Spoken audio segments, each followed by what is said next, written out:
Setelah kita mempelajari tentang makanan dan minuman yang halal, kali ini kita akan belajar tentang makanan dan minuman yang haram. Jadi, makanan dan minuman yang haram itu adalah makanan dan minuman yang diharamkan untuk dikonsumsi menurut Al-Quran dan hadis. Nah, jadi bila tidak terdapat petunjuk yang melarang mengkonsumsiannya, berarti makanan tersebut dan minuman tersebut berhukum halal. Kemudian ada jenis makanan dan minuman yang diharamkan. Nah, di sini secara garis besar jenis makanan dan minuman yang diharamkan itu terbagi menjadi dua. Yang pertama adalah haram lidzatihi, yang kedua adalah haram lighairihi. Kita akan bahas haram lidzatihi dulu. Haram lidzatihi atau makanan yang haram karena zatnya itu pun memiliki beberapa contoh, seperti yang pertama ada daging babi.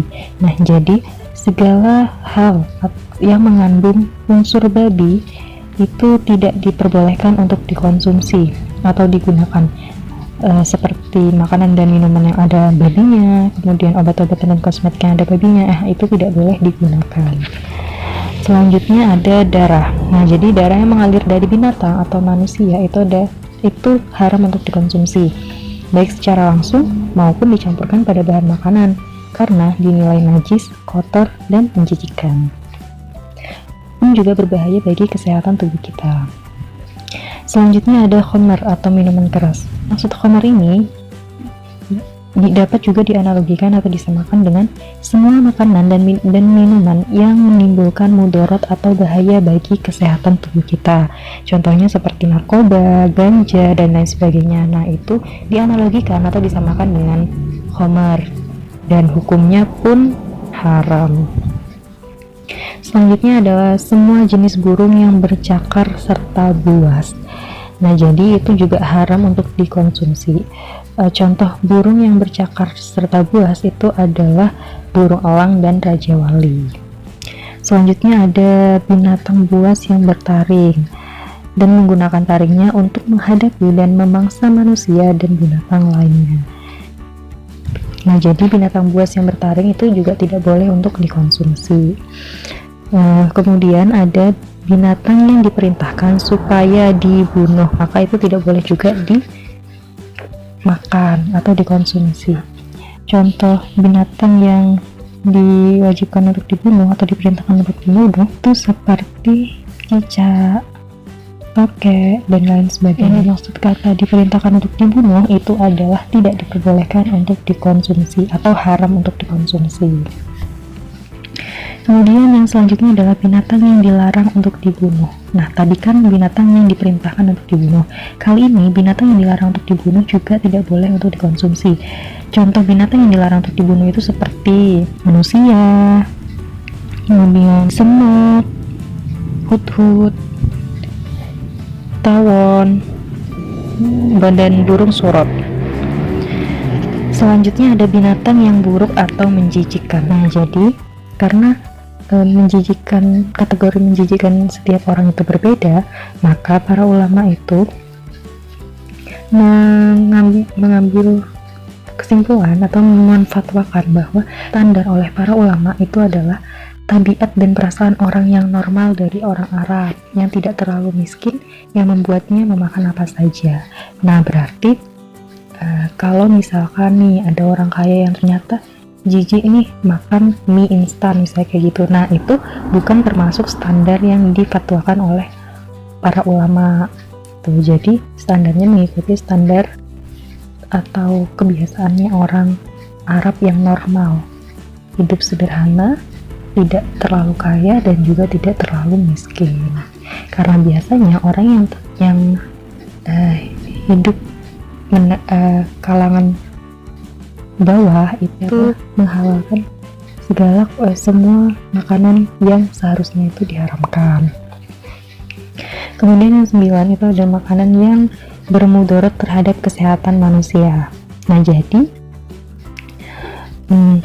yang berbahaya untuk kesehatan manusia itu juga tidak boleh dimakan. Contohnya seperti racun, sianida itu racun juga ya.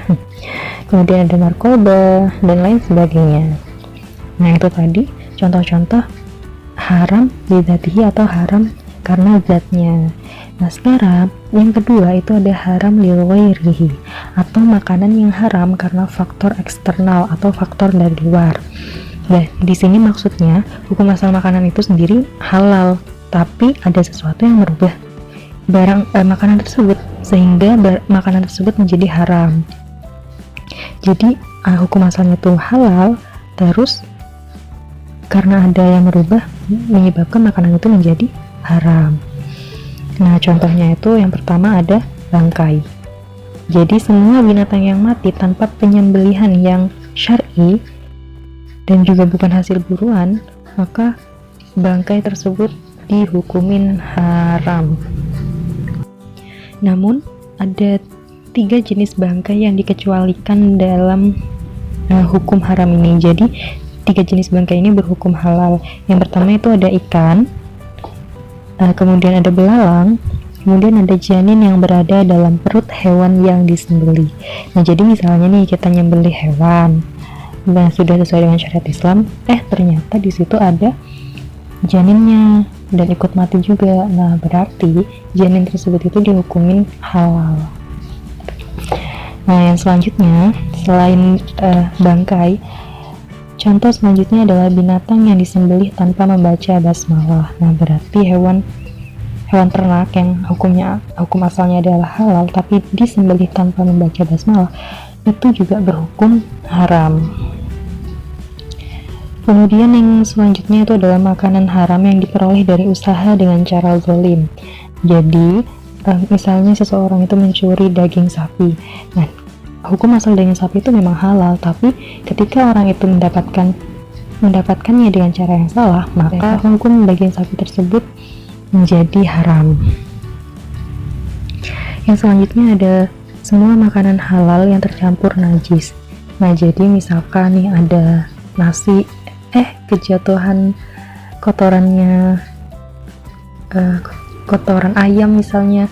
Nah, itu nasi tersebut yang asal hukumnya adalah halal menjadi haram karena kecampuran najis.